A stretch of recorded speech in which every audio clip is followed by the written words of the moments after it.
একটা ছিল মোটা বিড়াল। তাকে দেখে তার বন্ধুরা হাসাহাসি করত। তাই সে অনেক দুঃখ পেল।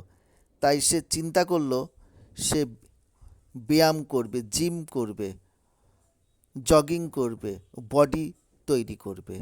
তাই সে নিয়মিত পুষ্টিকর খাবার খাওয়া শুরু করলো। সে বাদাম খেলো, সবজি খেলো, মাংস খেলো। তারপর সে আবারও প্রতিদিন নিয়মিত ব্যায়াম করত। এইভাবে ব্যায়াম করতে করতে তার সিক্স প্যাক বডি তৈরি হয়ে গেল এবং সে দেখতে অনেক সুন্দর হয়ে গেল। হ্যাঁ, তার সিক্স প্যাক বডি দেখে তার নিজের কাছেও খুব ভালো লাগলো এবং তাকে দেখে তার আগের বন্ধুরা এখন লজ্জা পেল এবং আর হাসাহাসি করা বন্ধ করে দিল।